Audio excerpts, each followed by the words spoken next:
was like, my bad. I thought it was like a free to join thing. I'm just a tourist. So you're enjoying your time in Boston so far? I am. I've enjoyed it right now. I'm just vibing, being the same goon I am everywhere, but in a more centralized, pinpoint location. Yeah. I tried to join a Veterans Day parade because I heard the sound of Tom and Jerry fighting, and realized it was a parade band. They laughed at me when I did the Survey Corps salute. And, you introduced the Kaisen sweatpants. Yeah, introduced the Kaisen sweatpants at that. You know, it's funny. How do I know that you were introduced to Kaisen sweatpants? Oh, because for once we're face to face at this. Same location. Same location. This isn't the first time we've been in the same location. Where we were at the same location the last time. We were in Austin, Texas. Austin, Texas. The hottest time of the year. Will we go in the summertime? Yeah, it was like 105 at noon. 105 at noon, 105 in the morning, and a crisp 115 around like 10 o'clock at night. To say, speaking of 105s, we went to the Texas Chili Parlor. I'm going to have to get on my Keith Lee.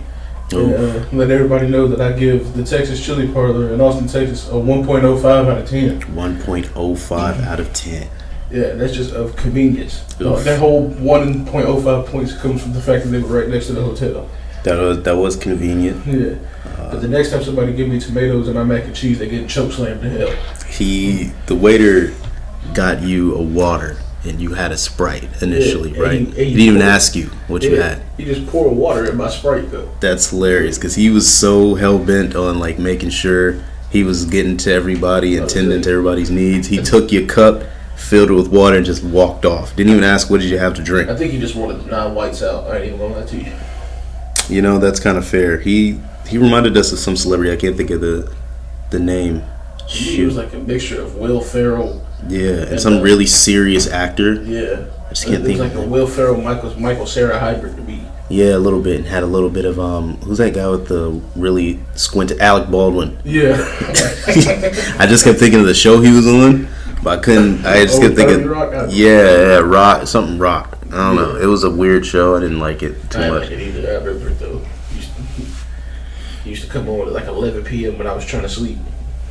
All right, welcome back to the Bro Sports Talk podcast. We're your hosts, Gordon and Trey, and we want to thank you all for listening. You can find us on Apple Podcasts as well as Spotify, wherever you get your podcasts. We post not as frequent as we like, but I think we have a revamp going. We're going to get back to posting on a regular basis, so look out for us twice a month. And spread the word, man. Yeah, we're gonna be on TikTok. We're on TikTok as well as Instagram and other social media platforms. So make sure you look out for Bro Sports Talk Podcast wherever you get your podcasts, and follow us on social media. So, and the more you spread the word, the more we can like set up different types of things where y'all can interact with us more, have more of a say in what we talk about. If we ain't covering something else that y'all want to hear about, let us know, and we'll try to get on that. Yeah, so this is a bit of a revamp. We've tried this pod in different facets, different formats, but I think this is our renewing of some sort. Yeah. We're going to try something a little bit different. Yeah. And, hopefully you guys are entertained and informed at the same time. We're going to be talking about sports, probably basketball mainly, but we are going to be a little more on personal sides and just having conversations. Because at the end of the day, a podcast is just a conversation. So, you're in Boston. Tell us about what it's like being in Boston. I know this is your first time, right? Yeah. Yeah. So tell the people around here what's it like for you so far in Massachusetts. Man, it's kind of cool being up here in the B. I've been a Celtics fan since I started watching basketball back when the Rondo, Ray Allen, Paul Pierce, KG. We don't talk about Kendrick Perkins. Celtics were a thing. I've been a fan of them. So being where all that happens it's been quite the vibe. Last night we went out, got some drinks, some boba tea. Like a little bit out of my element with that disco dubstep that was playing, but at the same time, we just watched the Lakers Suns game. We were vibing. Met some cool people, and I'm looking forward to what today got in store. Yeah, we do have plans. We're going to go downtown Boston First, we got to pick up our man's a Celtics T-shirt. So we're gonna go do that. We're gonna go grab some food probably because obviously that's a must. I'm gonna take you on the train. It's a nice gateway around the area. You can see so many different things. Boston is a commuter city. I feel like if you're driving around, you're gonna miss something. If you take the train, you're not gonna miss anything. There's so many lines you can take to take you different places. Harvard Square is on the red line. Orange line is more downtown district area. Blue line is where you get all the water, and the green line is more of the foresty areas and the more like nature type areas. So it is fascinating how they decide to name and mark these train lines. So Trey, you had an interesting way to get here. How did you? How was your flight? Shorter than the time I spent at the airport for one. Yeah, so the interesting facet is that I flew out of Atlanta. You know, I had never flown out of Atlanta before. I was told it was going to be one hell of a ride trying to find my way everywhere. And so I didn't want to leave as early as I did, but I was like, if I'm going to be stuck looking around, maybe end up waiting 4 or 5 hours once I finally find it. And I found my gate in 15 minutes. And so I ended up just sitting in the airport for 10 hours, hungry because I wasn't about to spend $13 on a grilled cheese. And yeah, it was interesting. I seen a lot of characters. Seen a lot of just people leaving on flights already. That I just wish I could have been like, hey, y'all trying to stop by Boston? If I got a parachute, I'll deal with it. Just tell me where to jump, and I'll just go ahead and land over at in the water. There's a lot of water over the overhead too, so you might have landed in some water. I can swim okay, but I know I can float for sure. You know, I'm built like a buoy, so it would have worked out. But yeah, no, it was an interesting experience having to sit in the airport for that long, and I couldn't sleep because I just wasn't comfortable enough to sleep. And then, because that was the other thing, I had the night before I left, I had work, so I woke up at 9 p.m., worked till 7, left to go to Atlanta at 8. Sat in the airport awake that whole time until my flight departed at 7:20. Tried to sleep on the plane, and then the Celtics game was on, so I had to watch that. Landed at 9:30, still hadn't slept. Got back here about 2:30, fell asleep at 3, finally, and then woke back up at 7, and became the hero that Boston didn't realize they wanted, and realized they didn't need either. But I mean, just like they say in My Hero Academia, meddling where you don't need to is the essence of being a hero. Exactly. And, yeah, I see this old lady struggling to get off the bus. I just extended my arm, and now I'm the Peter Parker of Boston. I think Peter Parker would thrive in Boston. There's a lot of skyscraping towers and stuff. I think he'd probably be terrible in more where I work. I work in like Peabody, Mass. I'll show you my office because if we go down to the bar tonight, I'll show you where I work. Okay. It's not too much around it. I think he wouldn't even have crime to fight. Yeah, I think that's where I would thrive. Yeah. I feel like that's where all the old ladies got to cross the street. Yeah. No crosswalks. I'm really the Deadpool of civic duty. So, yeah. So we haven't been.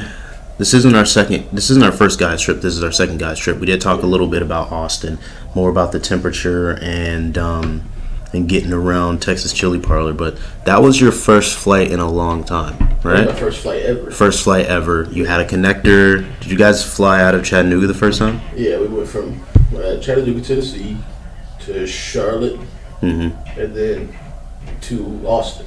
Yeah. And I was holding back a brick the whole time because I about shit one when our plane turned 65 degrees for no reason. Yeah. And no. I'm the only one that's like, I mean, granted, I ain't know it's normal. I mean, I still don't think that's normal because it ain't happened on none of the other flights I've been on yet. But yeah, for it to have turned so viciously, I couldn't sleep. And then the flight from Charlotte to Austin wasn't as bad. It was pretty decent. Like I was almost squeezed between two people, but then a whole row opened diagonally for me, and obviously the two small people who were being suffocated by my sides were perfectly okay with letting me get up and go over there. And so, yeah, went over there, had just a row with me and homeboy Uncle Jemima. Shout out Josiah. Shout out Josiah. Big shout out to Big Ethan Brown. Who was there as well. Yeah, Mr. Forster. Those are my guys, man. I think that was the first time I've seen them because I know you from Lee University where we both went to school, but I haven't met them, and you've known them a lot longer than I have. Yeah. So when we all met, it was kind of like you guys got to the airport before I did. Yeah. I flew maybe at like 9 o'clock, and you're kind of going back in time when you go to Texas from our time zone. Yeah, I was going to say, because technically you left before us. I did technically, and then my flight experience was a little different. This is the first time I've flown in a long time without my family. Yeah. My wife and daughter were at home. They allowed me to have some fun with the guys. And, I took the opportunity. I got some Dunkin', of course, and boarded the flight. I sat next to someone who fell asleep almost immediately, so that was cool. I couldn't sleep too much. Turbulence kind of kicked in a little bit, and we were like in the air for at least an hour. Felt a little turbulence here and there, and sometimes I get a little plane sick. I'm not gonna lie, like I get pretty sick pretty quickly, but I love. That's what happened. That's what's been happening to me, and the problem is like when I'm sick, I can't sleep. Yeah, no, I was too nauseous, and it felt like the air was really dry. Yeah. And they wasn't coming around with snacks fast enough. So. Like most people, when they get sick, they feel the need to sleep. Yeah. It's like opposite for me. I physically can't. My wife is like that. She's like, if I'm feeling sick, she'll take a nap, and usually she'll wake up a little bit better. But nah, we landed. I think I was greeted by a hug from you, and we just started laughing the whole time. The guys just laughing all the way out the airport. Just chilling. Just chilling. We wait. I spend $30 on a lift that never shown up. Yeah, so shout out to that dude as well. We hope your car broke down. Yeah, that guy's a dick. I'm not gonna lie. Shout out Bobby Lee. Bobby Lee, our guy. Bobby Lee was driving like he was running away from somebody, but Bobby Lee was quick. he wanted to listen to that car. So we got into a lot of things there.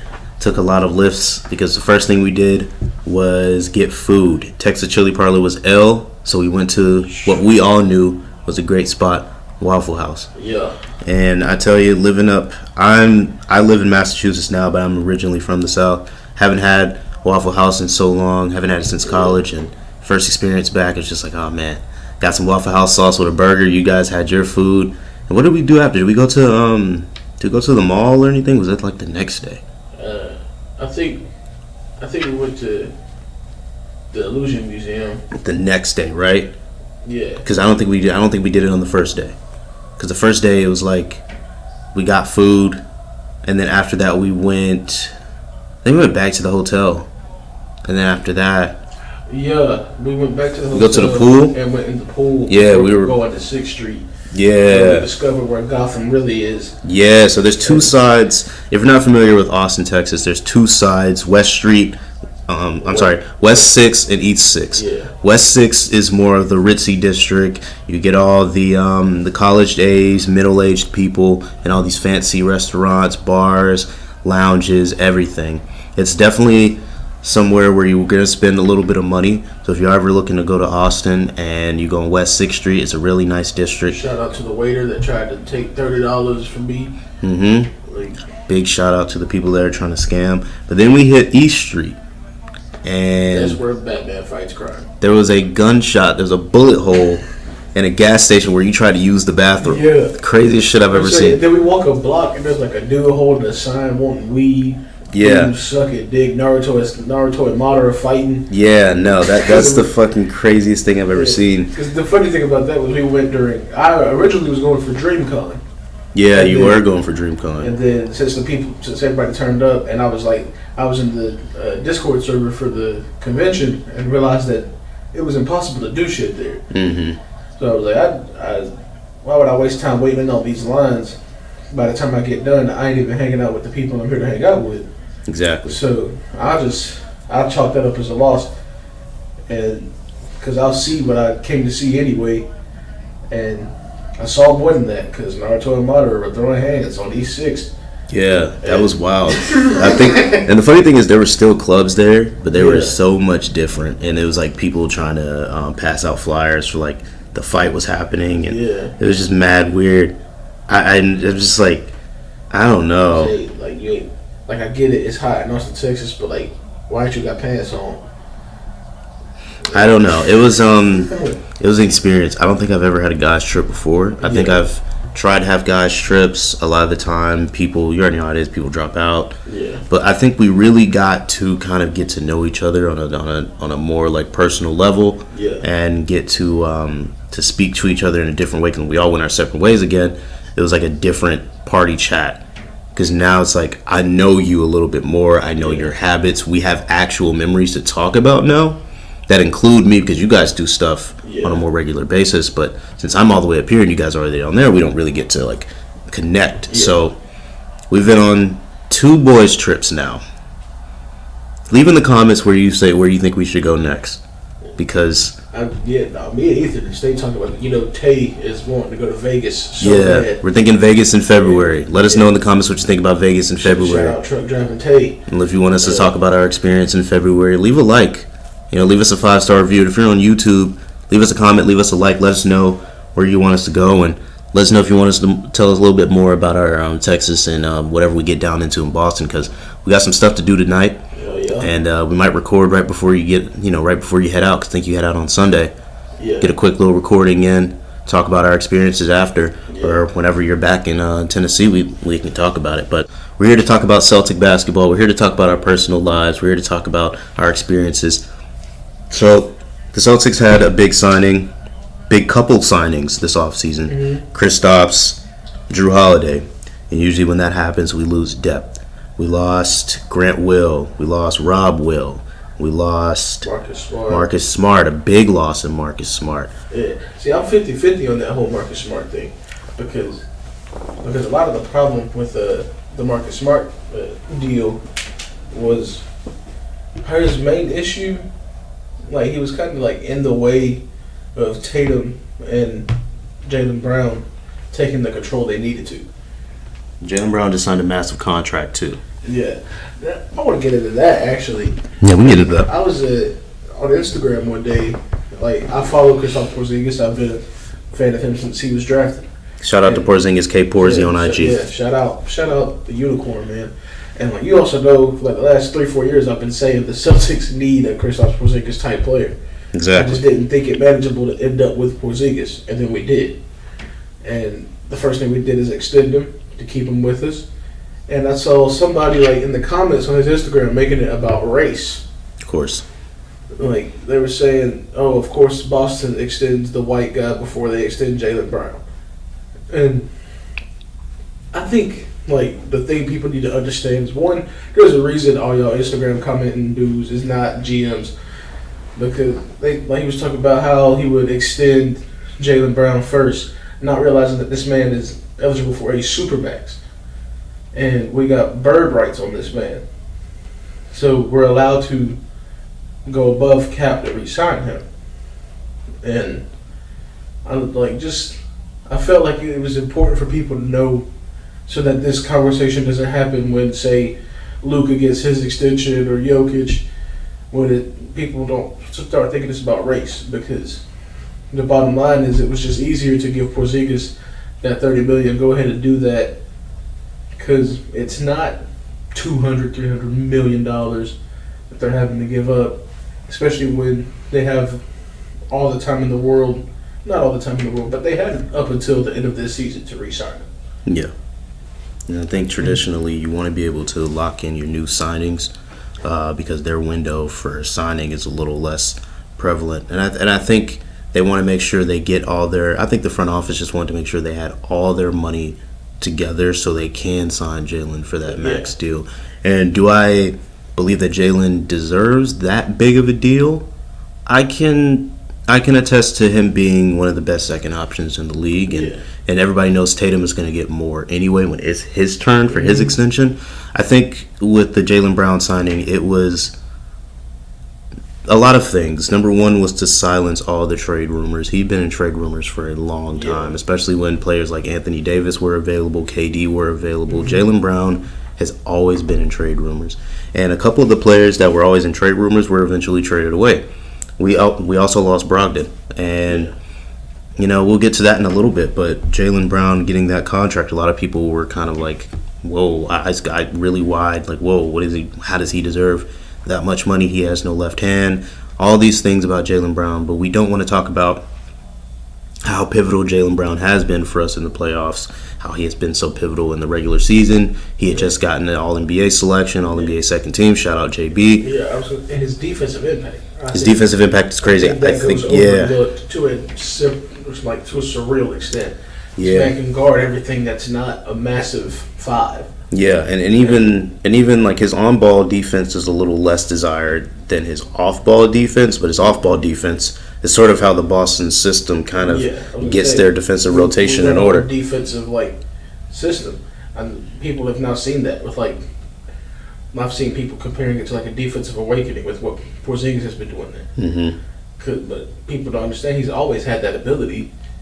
He just wasn't in a system that benefited him for it. The closest he probably had to that was the Wizards. Mm-hmm. They're just not a good team. No, they still aren't now. Yeah, they should hit that. I'm glad they hit the reset button. Essentially, got rid of. I want to see them be good, mm-hmm. especially since they have players I like there, like Daniel Gafford, Denny Avdia, and I'm iffy on Jordan Poole right now. I don't hate him, mm-hmm. but I don't love him either.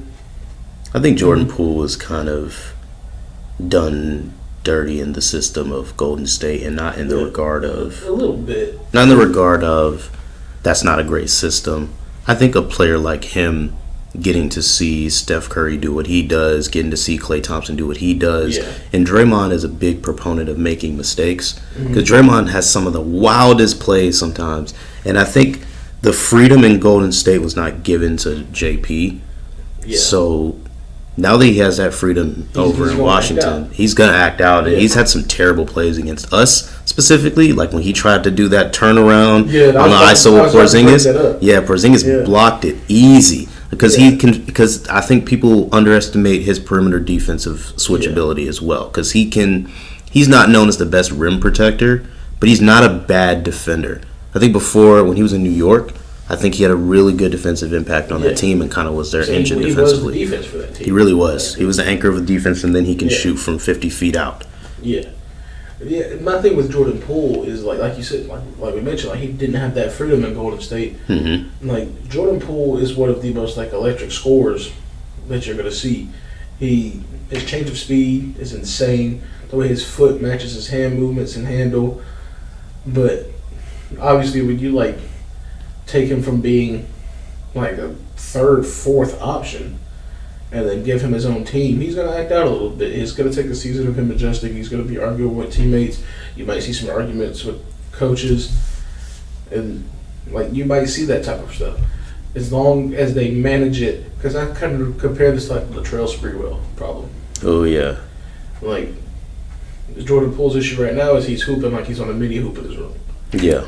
And obviously, he is eventually going to learn, I can't do that here. Not if I want to genuinely,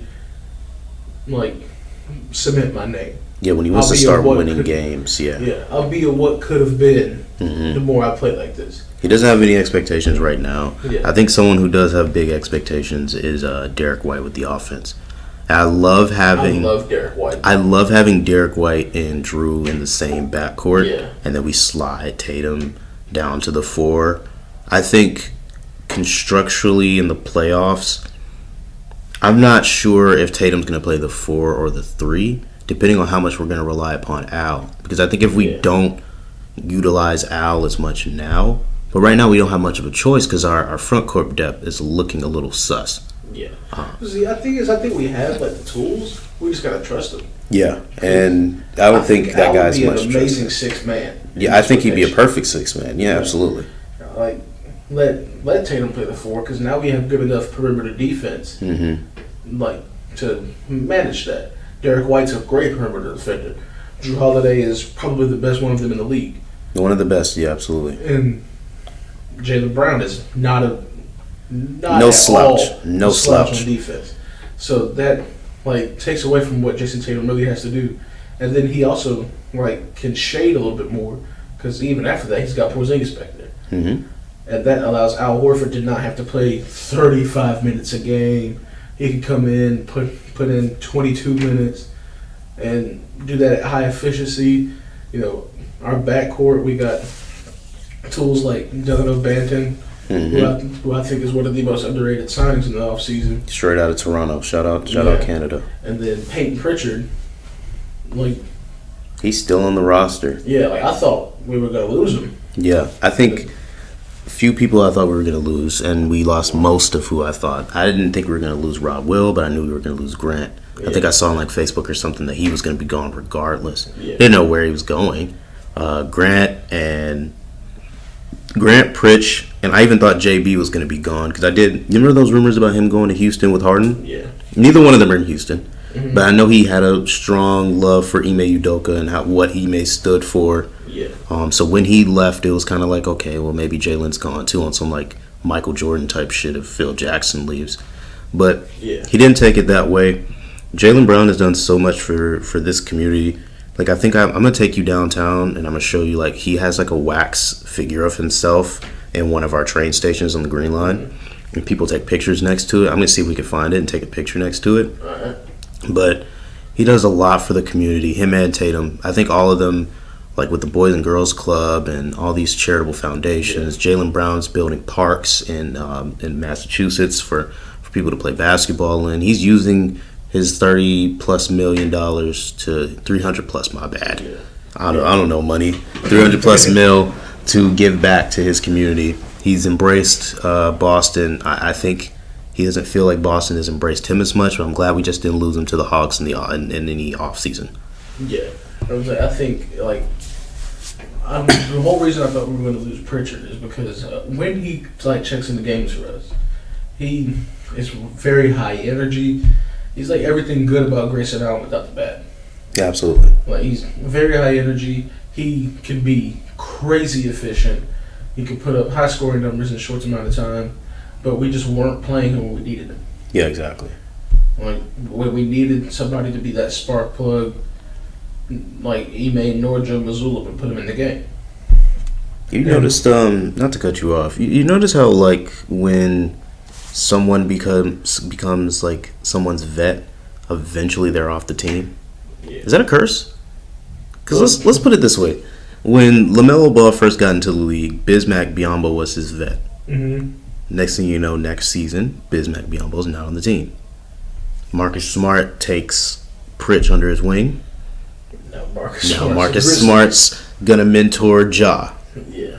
Or whatever the case may be. But Marcus is only my age. Marcus is not old. I know it's getting old in the NBA because 36 is old in the NBA, but 28 is not old at all. 29 is not old at all. But Marcus Smart has a ton of experience. He's been in the league since 2013, 2014. Yeah. What did he go? 2014, 2015? Something like that. Yeah, he was out of the important thing to remember about Oklahoma. Marcus Smart was he had those attitude problems too. Yeah, Oklahoma State, right? Did he go to Oklahoma State? Yeah. He was always a hothead. He had his own attitude problems, and I think he's the perfect mentor for Ja. Because, Marcus Smart has a hero ball complex sometimes. Oh, my gosh. Sometimes he shot us out of the playoffs. Yeah, I was going to say, that's what was really aggravating as a Celtics fan. You loved him when he was playing defense. You loved him when he was facilitating. But then he would get into this hero ball mindset of he's supposed to do everything. Yeah. But he definitely handled the backlash of that better in the NBA than he did at Oklahoma State. Yeah. And I think that's the perfect person to, tell Ja, put down the damn gun. Either that or the NBA is just gonna be done with them. Yeah. And back to our formation now. It's even when we play teams like Memphis, we do have Tatum that can play the three. Because if you're going against players like Anthony Davis who prefer to play the four, if the Lakers were to start Davis and Christian Wood, which they probably won't because defensively that'd be terrible. But if we went against like two big lineups, that like would strain Anthony Davis so severely. Yeah, if we played against like traditionally two big lineups, we have Al to slide to that 4 and Porzingis to play the 5 or vice versa. Yeah. Because we do have versatility. I think we might make some trades at the deadline to kind of get us a little bit more depth. And I don't know if that's going to be big-time players like Pritch or more players that we just kind of signed and maybe we can find something else of use for them. Yes, my thing is, like with us making deals in the offseason, I do see us, not offseason, but throughout, like before the trade deadline. Yeah. What I see the attempt being is like getting a defensive vet. Yeah. Mainly a wing. Mm-hmm. Like that could play the 2 or the 3. Yeah. And I think we have like assets that aren't players that we could trade for. Like I'm hoping that trade deadline passes. I hope we still have Pritch. I hope we still have Banton. Like I like Sam Hauser when he's playing, but I think if we lose any of our signings, that have to be the one. Yeah. Because one, I think that's one that other teams can want, just the way he plays. He's just like Pritch when it comes to high energy. He's going to give you what you send him out there to give you. Exactly. And I think there are plenty of teams that need that. Houston Rockets, and I think we could trade like him to Houston and get like a defensive player out of there. Not Dylan Brooks, but I definitely would like to see us try to pull like a Cam Reddish-ish player, or maybe like go to New York and grab like a Josh Hart.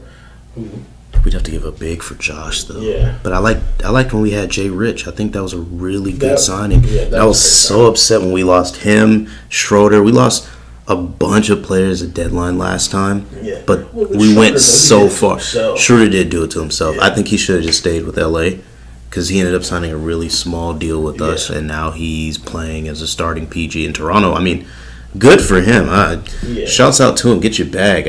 He's always going to be an Atlanta point guard for me and a Boston Celtic. But I don't know. Some of the decisions we were making was perplexing at first, but I think it's led up to this point now. We're second in the Eastern Conference. Yeah. We're pretty good right now. And I think everybody from the players to the front office has learned from the past. Excuse me. Yeah, for sure. We're like 6-2 right now. And the only team ahead of us are the 76ers, surprisingly, who just lost James Harden, and Embiid is looking to prove something. But it's not a rivalry. No. And I think since we're doing really good right now. And to me, that's the Eastern Conference Finals this year. I know a lot of people are putting a lot of hope on Dame and Giannis, but I still think that takes another year to mesh, really. And not just that, that's the worst time to like fire Budenholzer. Yeah. We talked about this on Xbox. It was like, it's not a good time to fire Budenholzer and have a new coach and then bring in a star player. Yeah. You made a huge trade. You still have Chris. You still have Giannis. You still have your main core. You pretty much swapped out Grayson, Drew, and a couple players that were not going to play anyway for Dame. So now you have to gel with Dame. And I think like one good thing that they did was Malik Beasley. Yeah, Threesley is good for them. Yeah. Everybody that goes to LA can't shoot for shit. But as soon as they get out of a Lakers uniform, they're back to... That's why I can't wait for them to trade Rui Hachimura. Where do you think he fits now? Because now that they're getting so many front court players, it's kind of like, what do we do with... We have Rui, we have Christian, we have AD, we have Vando. It's coming off injury. Do they have any more front court? The Bron's technically front court. Yeah, I'm saying Bron's everywhere. Yeah, most of their roster are front court players. Yeah. So I know we're missing a few. I think the thing with Rui is he's like a very like complex hybrid that could play out of the wing or 4. We love him in Boston. I'd love to have him in Boston. I love him in Boston. I'd love to have him. Somebody goes down, Rui slides into that 4. Let Rui be that 4. Even Jaylen Brown go down and we can let him slide in at that 3, or let Tatum slide in the 3, and he's still sliding at 4. Like regardless, because Rui is a great 2-way player, and I think the Lakers have him in a cage right now. Yeah. Like, not to say he's not playing great. I just think when it comes down to it, when you're on a team with LeBron, you like. This isn't a knock to Braun. He's just that damn good. Where if you're on a team with Braun, you can only get so good because at the end of the day, when Braun has to step up, whether or not he is capable of it, he's gonna at least try to. Yeah. Yeah. Speaking of going down, Rob Will's down for the rest of the season. Yeah. Season-ending surgery. I think Him and Big Steve. I think Brad knew about Rob's injury history as well as Malcolm Brogdon because we barely had Brogdon.